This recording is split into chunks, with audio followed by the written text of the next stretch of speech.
Hi friends, जैसे हम रोज़ story start करने से पहले जैसे आपको रिक्वेस्ट करते हैं कि प्लीज़ आप हमारे चैनल को सब्सक्राइब करें और हमें प्लीज़ सपोर्ट करें।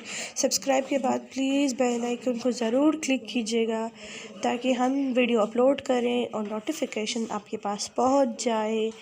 और अब हम चलते हैं स्टोरी की जानिब। स्टोरी जुनून इश्क पार्ट नंबर 29। जैसे ही इरफा अहमद से पीछे चढ़ने की कोशिश करती है, अहमद की पकड़ इरफा पे और मजबूत हो जाती है। इरफा, तुम मुझसे दूर नहीं जा सकती। तुम जानती हो मैं तुमसे कितनी दीवानगी की हद तक प्यार करता हूँ। मैं तुमसे दूर नहीं जा सकता और ना ही तुम्हें खुद से दूर जाने की इजाज़त दे सकता हूँ।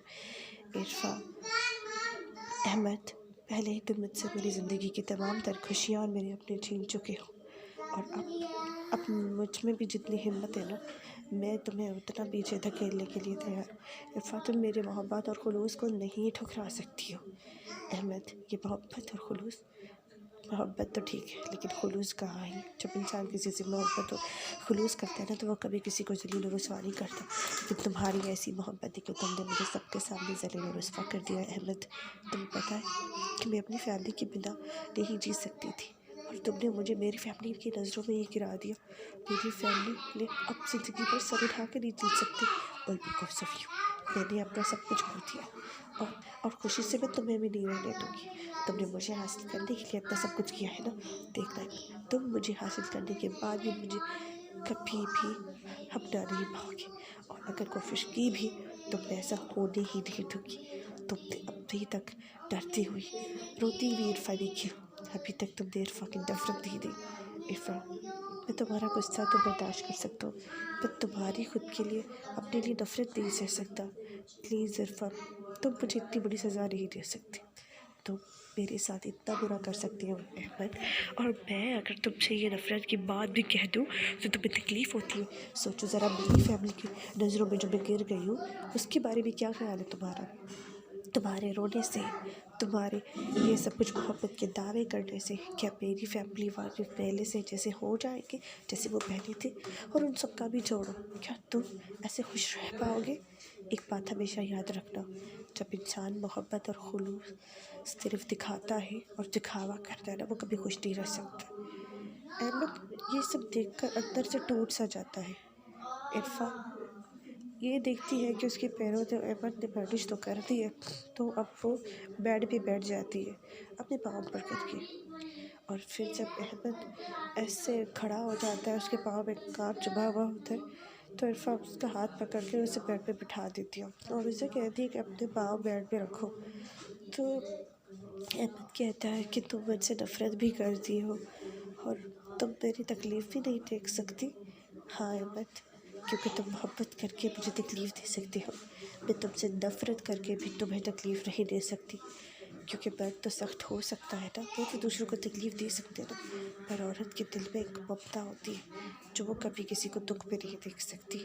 हत्ता कि जिसने उसके साथ बुरा किया हो उसे भी तकलीफ़ में नहीं देख सकती। एक बात पता है, जब तुम मुझे किडनैप करके लाए तो मुझे कितनी तकलीफ़ पहुंची थी। जब तुमने मेरा गला दबाकर मुझे मार डालने की भी कोशिश की थी, फिर मैं तुम्हें मारना नहीं चाहता था। अब अपनी ये बातें सब दिखावे अपने पास रखो अहमद साहब, आपके दिखावा में आने वाली नहीं हूँ मैं। इरफा, तुम कुछ भी कहो लेकिन अब तुम्हारा नाम मेरे साथ जुड़ चुका है। इसी बात का ही तो अफसोस है, ये जो नाम अपने साथ आपने जुड़ाया है ना, जिसे आपकी तमगा समझ रहे हैं, यही आपके लिए सजा बना दूँगी। क्या कहा था आपने, आप मेरे गले में फंदा डालेंगे, लेकिन इस रिश्ते का फंदा मैंने आपके गले में कस के नहीं डाला और आपको अपने किए पे पछतावा नहीं दिलाया तो मेरा नाम भी इरफा नहीं। इरफा ये सब कुछ बोलते हुए कांच अहमद के पाँव से निकालती है और वो इतनी झटके से निकालती है जिससे अहमद का खून और तेज़ी के साथ बहने लगता है। अहमद कहता है कि तुम मेरी पट्टी कर रहे हो या मुझे ज़्यादा तकलीफ़ दे रही हो। मैं तुम्हें तकलीफ़ नहीं देना चाहती, खुद एक झटके में इतना दर्द हुआ। सोचो, तुमने जिसके लिए इतना सब कुछ किया हो और वो ही ज़िंदा ना बचे तो। अहमद बहुत डर जाता है। इरफा, तुम अपने आप को चोट नहीं पहुंचा सकती। तुम जितनी गिले शिकवे है ना तुम मुझसे करो, गिले शिकवे अपनों से किए जाते हैं, गैरों से नहीं। इरफा, तुम मुझे गैर कैसे कह सकती हो। तुम एक पल में मुझे तोड़ देती हो। तुम मेरे साथ ऐसा बिहेव नहीं कर सकती। अच्छा है बच्चा, जैसे मुझे किडनैप करके मुझ पे तो कोई अब बड़ा एहसान कर दिया था आपने। इतनी तकलीफ़ पहुँचाई मुझे, इतना हर्ट किया। अगर बदले में मैं आप उसका 1% भी हर्ट करूँ ना तो आपको तकलीफ़ का लग पता जाएगा, पर मैं ऐसा करूँगी नहीं। इरफ़ा बात भी कर रही होती है और उसकी पट्टी भी कर रही होती है। लीजिए आपकी पट्टी हो गई है, अभी आपको ज़्यादा तकलीफ करने की कोई ज़रूरत नहीं है। मुझे बजाय कि किचन का है, मुझे खाना बनाना है। इरफ़ा, या मेरे होते तुम खाना नहीं बना सकती। बहुत हो गई आपकी करम नवाजिश, अब अगर आपकी इजाज़त हो तो हम नाश्ता करें। अहमद कहता है कि मतलब मैं तुमसे कैसे काम करवा सकता हूँ, यहाँ पर नौकर मौजूद है। और अहमद अपने बुलंद आवाज़ से नौकर को बुलाता है और फिर वो आता है, कहता है कि मतलब हमारे लिए नाश्ता बनवा दीजिए। और इरफ़ा, तुम्हें खाने में क्या पसंद है? जो भी पसंद है तुम बोल सकती हो। मुझे खाने में अब तो ज़हर पसंद है, जो कि मैं आपको देना चाहती हूँ। ये बात सुन के अहमद हंसना स्टार्ट कर देता है। इरफ़ा, तुम बच्चों वाले काम छोड़कर कोई दिमाग वाला काम लगा दो, क्योंकि तुम मुझसे दूर जा नहीं सकती और मैं मर नहीं सकता अभी तो तुम्हारा यहाँ से कैद से निकलना नामुमकिन सा है। बेहतर यही है कि हम आपस में बात करके मुकम्मल कर लेते हैं। इरफ़ा कहती है, ठीक है, जो तुम अपनी फैमिली से मुझे कब इंट्रोड्यूस करवा रही हो। अरे हाँ इरफ़ा, ये तो मैंने सोचा ही नहीं, लेकिन ये खाना खाते हम सोच लेंगे। अभी हम खाने के लिए बोले।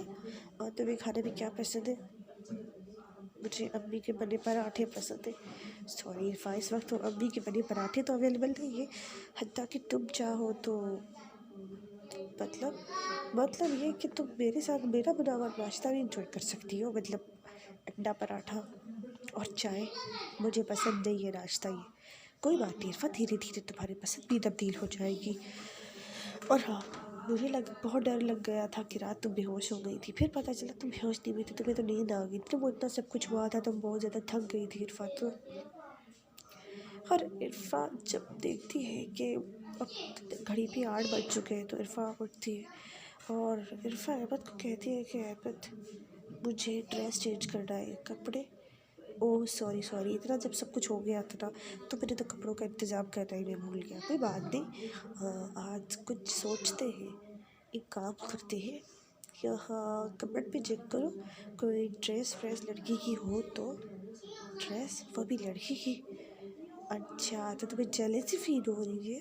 अरे सॉरी, तुमसे पहले भी मेरी बहुत सारी फ्रेंड्स वगैरह। अच्छा, नाइस लिया, I am so happy for you. अच्छा Irfa, now you jealous on me? मजाक कर रही हूँ।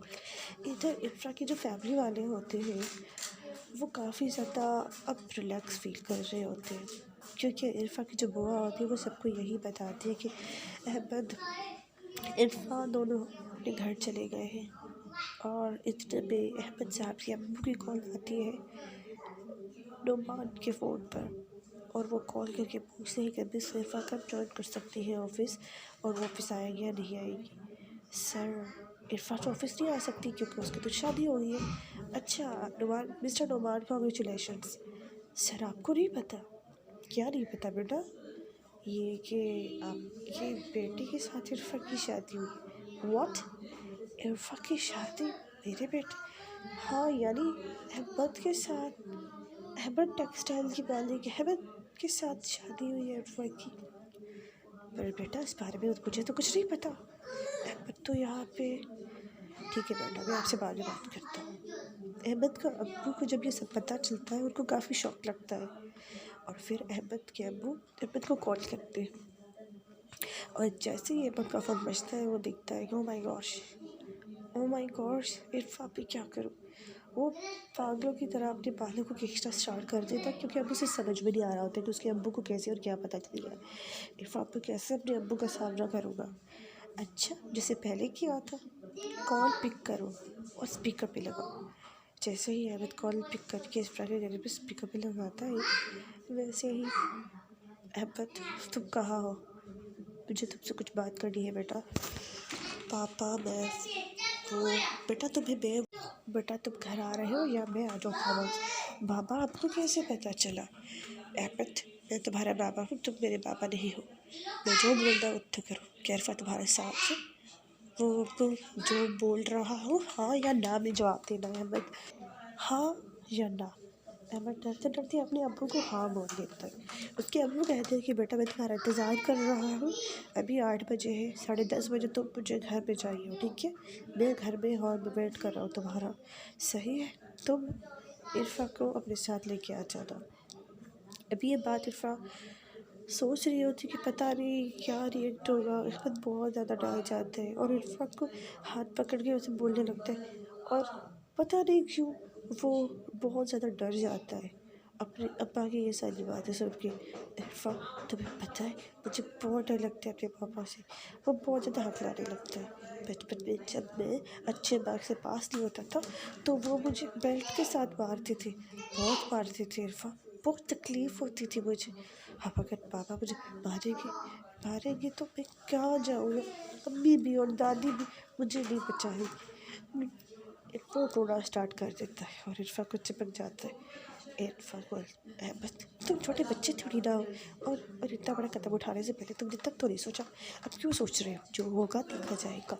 उस वक्त ऐसा साउंड हो रहा था कि इरफा जो थी उसके अंदर बहुत ज़्यादा हिम्मत थी और अहमद बहुत ज़्यादा डरपोक। इरफा मेरी माँ पे सच्ची है, इसीलिए मैंने कोई भी अंजाम को सोचे बगैर तुम्हारे साथ ज़िंदगी आगे बढ़ाने का सोचा है।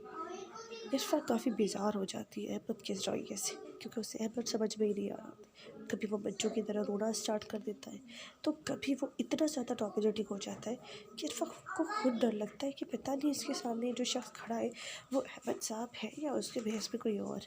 क्योंकि इरफा बहुत ज़्यादा एक रात में वो अहमद के इतने सारे चेहरे देख लेती है कि अब तो अहमद का रियल चेहरा कौन है इरफा उससे ही घबरा जाती है।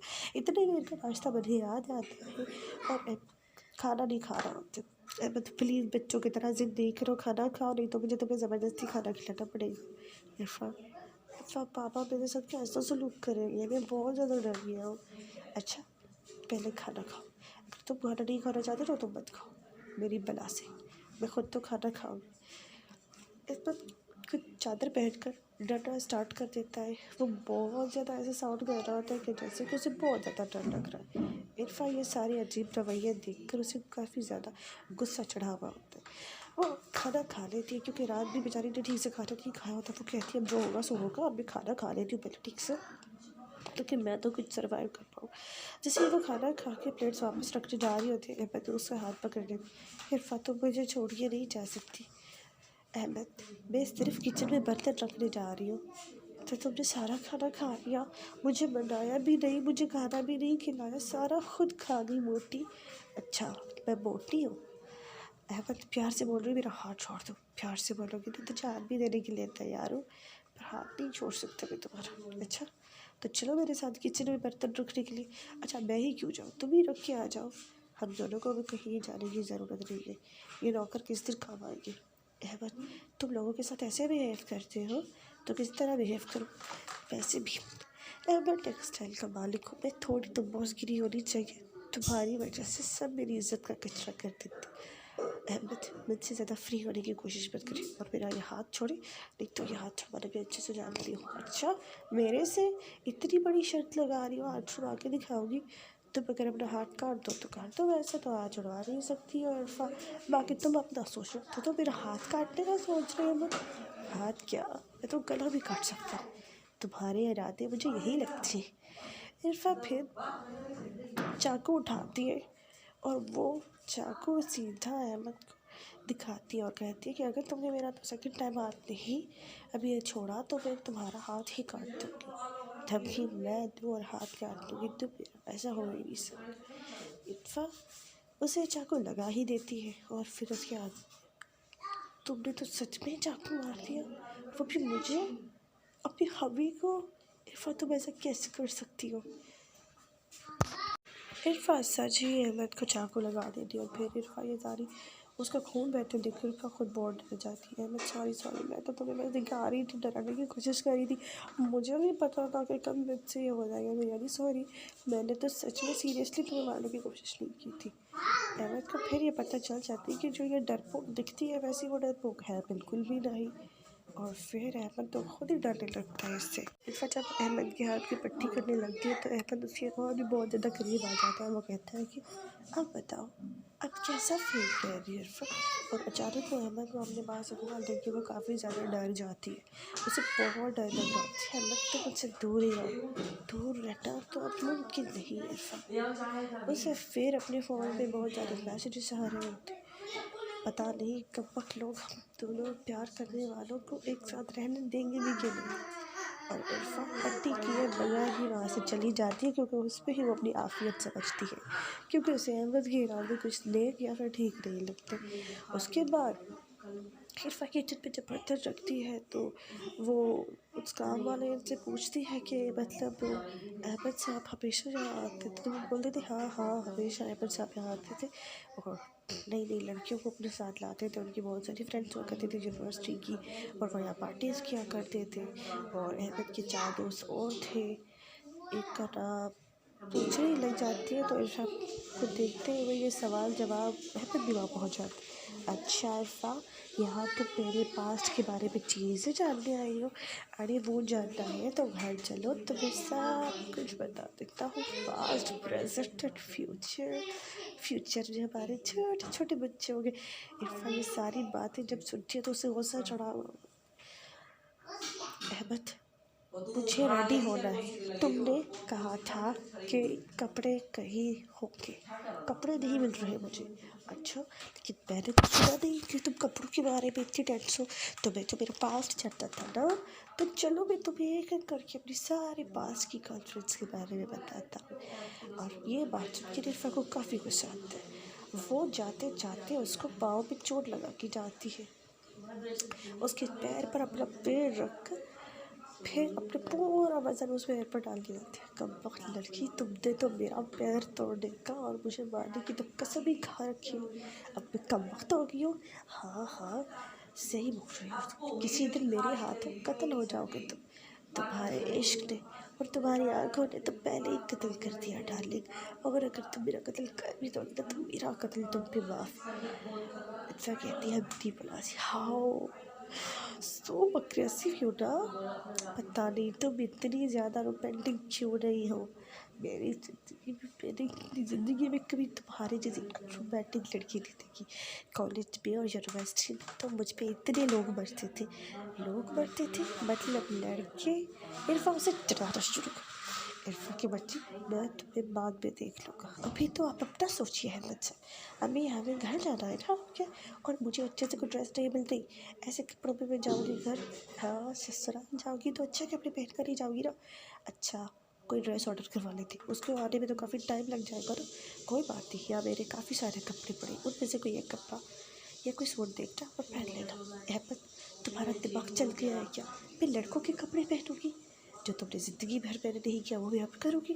इरफा, ज़िंदगी भर तो तुमने किसी से मोहब्बत भी नहीं की थी ना, अब तो तुम वो भी करने लग गई हो ना। अहमद, तुम्हारे भूले मैं तुम्हारे ख्वाब में भी ऐसी चीज़ें हो सकती है, पर मैं तो ये ख्वाब में भी नहीं सोच सकती। ख्वाब में क्या जाने, पर तुम्हें तो ये हकीकत में ही सोचना होगा ना। इरफा को ज़्यादा गुस्सा आ रहा होता है। अब वो रुक भी जाती है, सारे कपड़े वगैरह खोल के देखती है तो उसमें से एक ड्रेस उसे समझ में आती है, वो उसे पहन लेती है। लेकिन उस ड्रेस में एक मसला होता है, वो ये होता है कि उसकी जो बाजू होती है ड्रेस की वो काफ़ी ज़्यादा फिट होती है। और इरफा को वो जोड़ा इतना ज़्यादा कोई हैवी फिट आ जाता है कि फिर उसे चला ही नहीं जा रहा होता है। अहमद जब इरफा को पुकार रहा होता है तो इरफा फ़ौरन से उसका कोट पहन लेती है। इरफा, तुमने ये कोट क्यों पहन लिया है? ये कोट से तो पहले तुम ड्रेस में बहुत अच्छी लग रही थी। इरफा अहमद से मुखातिब करती है कि मतलब ये ड्रेस तुम्हें क्या खाक अच्छी लगती है? इतनी तंग ड्रेस है, इस पर तो मेरा पूरा जिसम ऐसे दिख रहा था। तो मुझे तो दिखना ही चाहिए ना, क्योंकि मेरा तो पूरा राइट है तुम पर। अगर मैं तुम्हें पूरा देख भी लूँगा तो क्या हो जाएगा इरफा?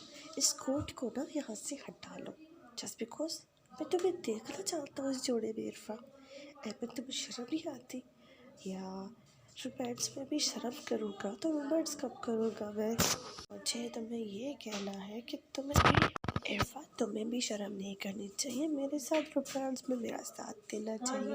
लेकिन अहमद, तुम जहाँ हो वहीं खड़े रहना, मेरे पास आने की कोशिश मत करना। हाँ इरफा, जब तक नींद सो जाओगी ना फिर मैं देखता हूँ कि क्या होता है और क्या नहीं। फिर इरफा अहमद की ये बातें सुन के और ज़्यादा डरना स्टार्ट कर देती है। तब तक अहमद कहता है कि चलो अब हम घर चलते। आप ऐसे घर जाएं? हाँ मैं तो ऐसे ही चलूँगा। जनाब आपको कोई मसला है? मैं भी ड्रेस चेंज कर लूँ? कोई मसला है? और इरफा जैसे ही वो पीछे मुड़ती है, अहमद फ़ौरन उसे कमर से पकड़ लेता है और फिर